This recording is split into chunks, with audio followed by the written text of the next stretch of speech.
Dressed in a white chef's uniform, culinary student Georgia Fox prepares a new dish. As she flips the sautéed shrimp in the heavy pan, she discovers that it's all done with the wrist, using a rhythm and feel that at first don't come easily. Then Georgia remembers how it was before, when nothing came easily, and her uniform was a different color.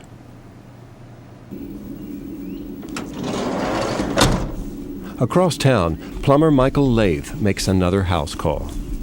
The repair is routine. Just replace the pipe joint, check for leaks, clean up, and go on to the next job.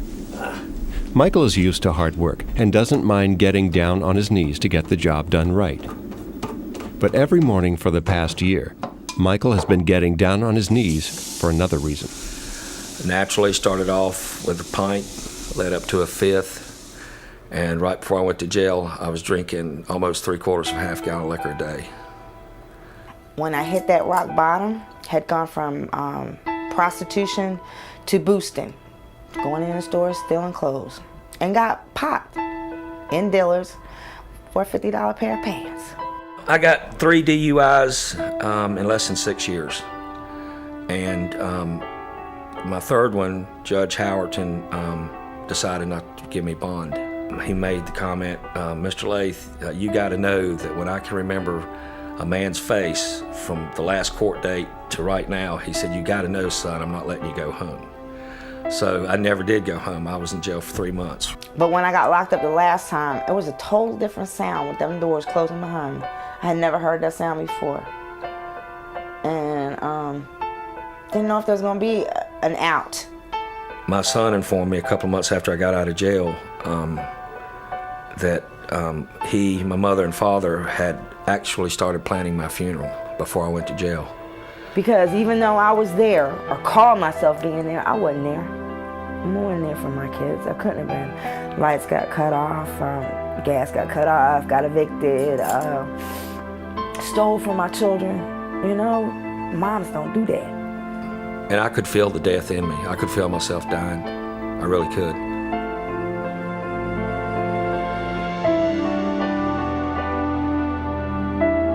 Two portraits of addiction, of unhappiness and frustration. Portraits of people at the end of their ropes. For many like Georgia and Michael, addicts' lives are often caught up in an endless cycle of crime, arrest, jail, drugs and alcohol, crime, and rearrest. All rise.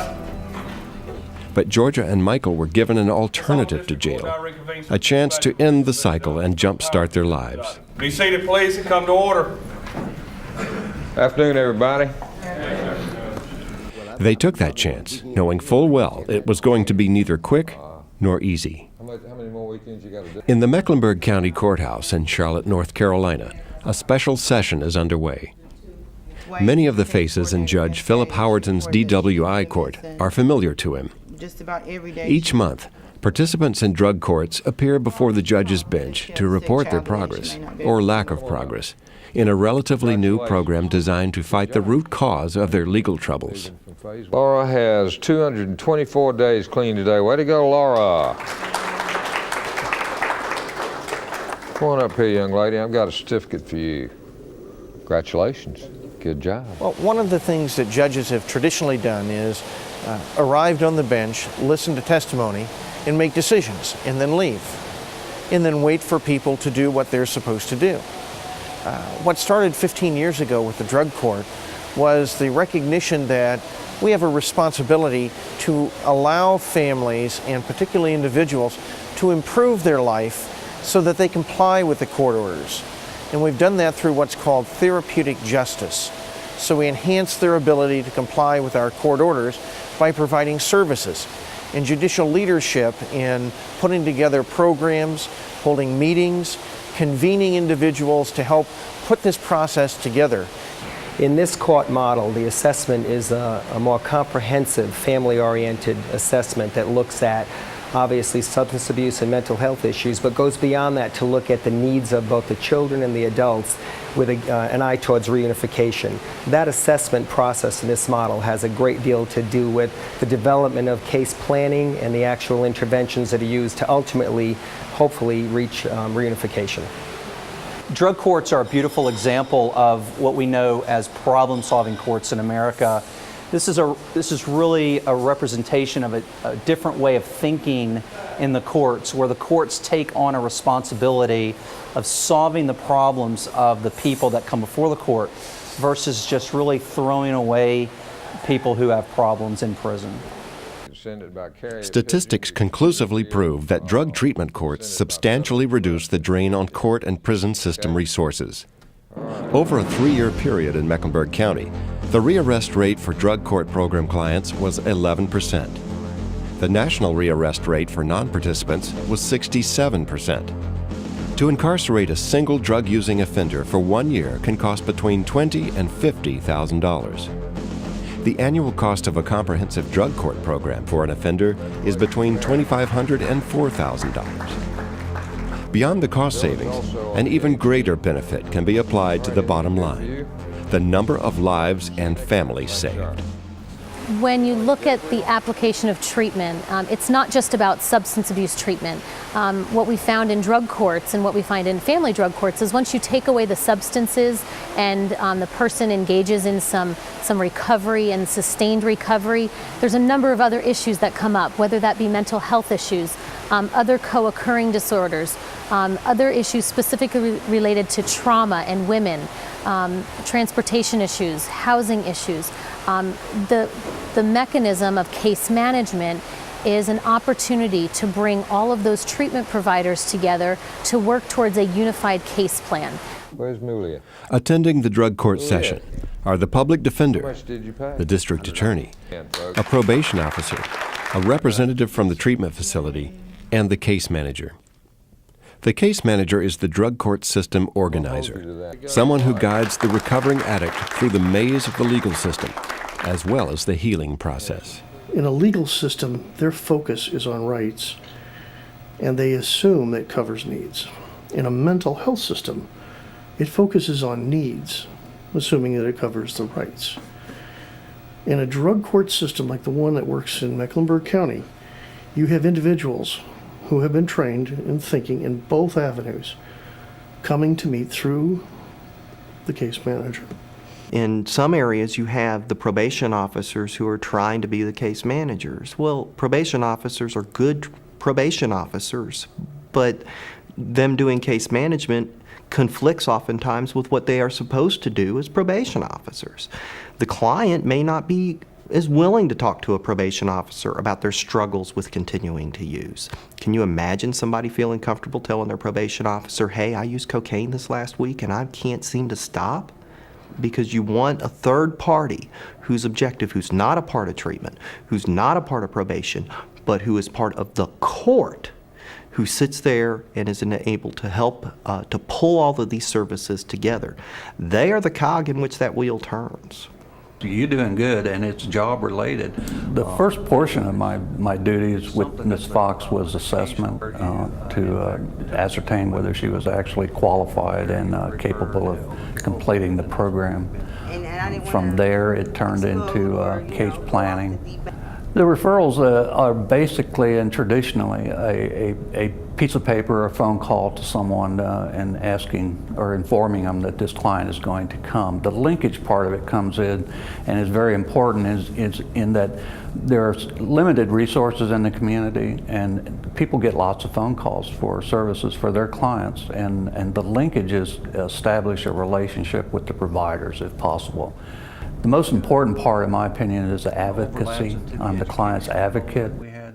At her latest case plan meeting, Georgia presents Don Moore with a dilemma. Her rapid progress through the program means she'll soon be moving out of the halfway house and won't be saving enough money to help out her daughter. And she gets food stamps, so that's covered, but there's other stuff that's popping up, and I want to be able to help out a little bit. Now that I have a chance to, I could be a mom now. This is a good, very motivated reason why you want to stay back, and this is, I know how much you want to start being more of the family and more of a mom. As Georgia's advocate, Don must be concerned for her financial situation while encouraging her to complete her transition into mainstream society. After jail and the women's shelter, Georgia was referred to Hope Haven, a converted motel. Hope Haven is a halfway house, a transitional residence. For the last 6 months, Georgia has shared a small room with another recovering addict. This is my certificate going in from first phase to second phase in court. This is what I got at the forum here at Hope Haven, just congratulating me for completing culinary school. Georgia is working in food services here, learning about sanitation, nutrition, and the core skills that she would need to get a job in the food services industry, while she is also going to primary treatment for her drug addiction. Everyone that comes here is homeless, but also have not been able to function and stay clean and sober in an environment outside. So we provide them with a safe haven as a place to live while they are learning the tools of sobriety. We want to try and give her a place where she's comfortable, where she doesn't have to worry about food, where she doesn't have to worry about clothing, where all her needs are being met. She doesn't have to worry about anything happening on the outside. Just worry about Georgia and be able to take care of Georgia for a period of time.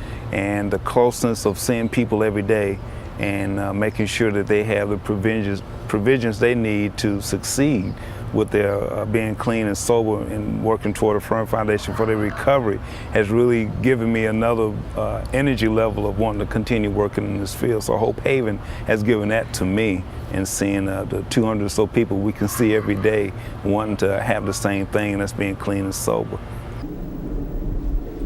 Today, Michael Lath is keeping his regular appointment with his substance abuse counselor at SAIL, the Southeast Addiction Institute and Learning Center.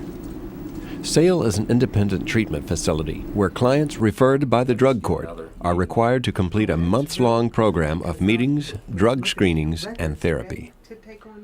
If Michael can stick with the rigorous requirements, he will graduate a sober man with a fresh beginning. On Tuesdays, I come into the anger management program, which my drinking led to simple assaults, and all known female, naturally. A larger and larger percentage of our clients suffer from both mental health disorders along with substance abuse. So we have an on-staff psychiatrist who participates in our staffings, who sees the clients, who is able to then assess them for any medications. Since we've started this, that it seems like my relationship with others has gotten a lot better. At his private office, SAIL staff psychiatrist Warren Williams is conducting a session with a recovering addict named Pappy. Dr. Williams champions a three-pronged approach to treating chemical dependency. They have to be evaluated to see if they need to recover from a biological illness, such as a depression, anxiety disorder, attention deficit disorder. If an individual has one of these kinds of illnesses and it's untreated, the chances are that they're going to continue to relapse.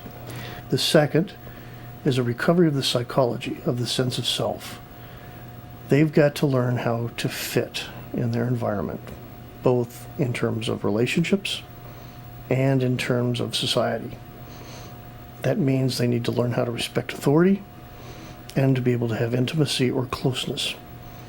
The third, of course, is addiction, whether it's to heroin, cocaine, alcohol, or any of the substances of abuse. Every one of these has to be dealt with. That's the triple recovery. Once they have completed the program, graduated from the SAIL program, and once they graduate from the drug court program, they will come back to let us, see that they're doing okay, that they're still staying clean or sober, and most of them are still continuing with the 12-step program and utilizing a sponsor. Good evening. A very important part of the drug treatment process is group therapy meetings. Alcoholics Anonymous, Narcotics Anonymous, 12-step meetings. I look forward to getting with my group. I call them my classmates. And we share, it's like, does anybody have anything they'd like to, bring up, get off their chest? Because you can say anything to everybody in that room and know that it's going to stay within those four walls. the way my schedule is, I jump from meeting to meeting, just depending on what side of town I'm on during that time of day, because there's meetings all over this man's town. I mean, there's everywhere. He gets frustrated because he's in so many programs. You know, every time you turn around, he's going to see a judge or going to court or going to see a probation officer or going to meetings, and you know, and he gets frustrated every now and then. You have to kind of pump him back up and tell him how great he's doing and how much he's accomplished. Dana and her daughter Shauna are now an integral part of Michael's life. In Shauna, Michael sees another chance to be the father he always wanted to be. So I'm just glad that he came out of it when he did, because he missed the first 3 years of his grandchildren's life. He's got 3 beautiful grandchildren, and he basically was reunited with them 6 months ago. You know, nobody would let him around them because of the problem. And so he missed a lot. He feels like he lost 3 years of his life, I think. He loves that little girl to death, and I think she breathes life into him on a daily basis. I have a 26-year-old who has always been the caretaker. I call her Mom. She held it together when I couldn't. My youngest daughter, we call her Grandmama. She's a very, very old spirit. She's been here before. She's got a lot of sense. Georgia, too, is making up for lost time by becoming a mother again. They call me Mom now. I'm not that girl or that woman or it or Gigi nickname. Everything but the child of God. They call me Mom now, you know. And that is a blessing in itself, because I get called now. Mom, I'm doing this, or such and such is going on in my life. And they're opening up. You know, there's still a lot of things we gotta fix. You know what I'm saying? Not fix, excuse me. Work on, because I can't fix what I've screwed up. You know what I'm saying? The only thing I can do is own up to what I've done. You know what I'm saying? Work on that amends and make it better. All right, let's get to Mike Lake. I'm showing that he has 29 days clean time. Before Judge Howerton convenes his DWI drug court, there's an informal gathering of lawyers, a representative from SAIL, and Michael Lath's case manager, Yvonne Jones. In this pre-court staffing, the judge hears information on Michael's case, facts that help him decide whether to praise Michael and advance him toward graduation, or chastise him for infractions such as relapses, failed drug tests, missing meetings, or unpaid debts. He self-reported a relapse to you, is that correct? Yes, sir, on 5/13. Michael's case manager reports that her client has had a relapse, a serious but typical setback for recovering alcoholics. Treatment says he's doing fine. They were just as surprised as everyone else with this relapse. When court convenes, Judge Howerton calls clients to the front alphabetically. He knows Michael has been making good progress, and this relapse calls for encouragement, not punishment. See, Mike self-reported a relapse last court, but since that time, I believe he's accumulated 29 days clean. Is that correct, Mike? That's correct, sir. All right, Mike, I'm going to give you a hint for that. I know that's a tough deal, and I appreciate your self-reporting that relapse. I want you to have a perfect score next time, and I think it would be a good idea for you to journal your meetings until between now and the next court date. Although the relapse is a setback, the judge sees it as an opportunity for Michael to learn from his experience.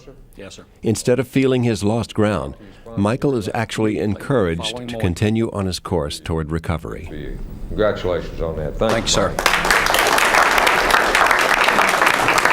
Come on up here, Barry. Keithlin, congratulations, bud. Good job. These two men have successfully completed the year-long drug court program. Great job. With certificates from the court and the SAIL program, the graduates begin new lives with a new attitude.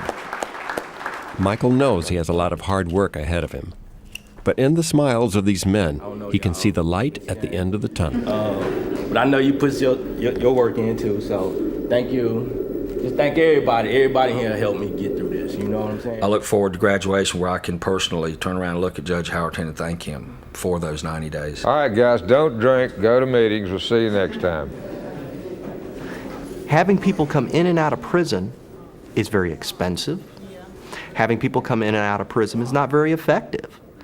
If I send somebody to prison who has a drug and alcohol problem, when they come back from prison, guess what? They still have a drug and alcohol problem. If we don't treat the problem, they're going to continue to commit crimes. If you treat the problem and you treat the addiction, then the person no longer has to commit crimes in order to survive. Now they're able to go get jobs. Now they're able to get, in some cases, we work with Department of Social Services, and they get their children back. These people actually saved my life. This was God working through them to yank me in my collar and telling me, hold up, wait a minute, slow down. You know, no. Because if you don't, you're going to die. You know, and I am so grateful. Lord, I never thought I'd be thankful for the police and judges and probation officers. You know, because I got a lot going on in my life today. I call my network of angels. You know, I've got counselors here at Hope Haven. I've got counselors at Cell. I've got case managers downtown through the court. I've got the judge. I've got a probation officer. And all these people are my support system. It's not anything bad. God, thank you for putting them in my life. Often the people that are in the program, that are the participants, are people that could go to jail or to prison for a very short period of time and be done with their sentence. But instead they choose to get clean and sober and to really put a future into their lives. And I just think that's really a commendable thing. I think that the drug court offers such a really important service to our community. It's often underplayed. I really believe that I was pulled out of the gutter, and I was placed in treatment 21 years ago. And I really believe that my purpose is to help other people. But I believe God couldn't use me under the influence of drugs. So I had to get clean first. And because of the fact that I have a lot of gratitude today, and I just love helping other people, you know, get on the road to recovery. In 2 words, my motivation is Georgia Fox. The clients that are doing very well, and the change in people's lives that I feel that drug court is making a difference in people's lives. I've been in the treatment field for 14 years, and this is a very successful program, and that motivates me to come in because I do know that we're doing a good job. Drug courts offer hope. Drug courts offer reunited families. Drug courts reestablish one's own self-worth and really give life back to addicts who have lost it with addiction. Everybody is trying as best they can to make that one individual get from the point where they were arrested to a point where they're back in our society. And not only are they back in our society, but look at it as if they're a convert to a new religion. They can be very, very zealous about getting those that they once knew off of drugs. They become our soldiers fighting something that our system has gotten very sick with, drug abuse. 2 weeks, so we'd suggest a minimum of 2 to 3 extra courts. Drug and alcohol abusers have a doubly strong team in their corner: the drug court system and treatment personnel. Leading that team is the case manager, a captain who sees the big picture, gathers the components of treatment, probation, and the courts, then connects the dots. And throughout the entire process, the case manager keeps the client's intense desire for recovery at the forefront. At first it's like, wow, I can't believe I got to do this. But now that I'm a part of the program, as opposed to being in denial with it, once you're done with it, you don't forget it. You get so into your heart and your being that it's a part of your life for the rest of your life. I know it will be mine. I have the love of my family, and I have Dana and the baby back. With his life back on track again, Michael plans to marry Dana in the fall. He looks forward to raising Shauna and to rediscovering a sense of belonging. He's much more considerate, he's more caring, he's not all out for Michael. You know, he cares about, I feel like he cares about the baby, and he cares about me, and he cares about his family now, where before all he wanted to know was where his next drink was coming from. It's a long road. It's a lifetime commitment now. It's more than a long road, but I think he'll make it. 2 lives, 2 second chances, 2 faces changed in so many ways. These are portraits of recovery. Mr. Keithland Bird has 225 days clean days to go, and we're going to graduate him from this program.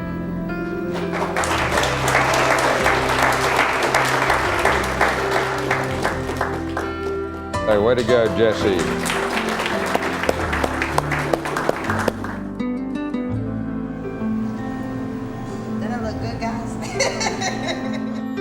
And she reported that Shanique's been missing just about every day she was scheduled to attend since May 25th. All right, get me an order for arrest for her.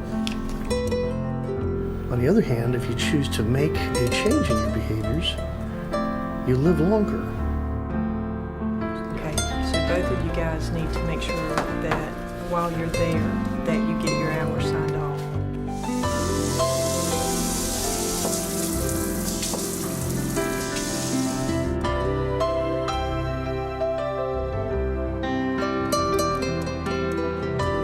I am a living witness that this system and recovery is possible.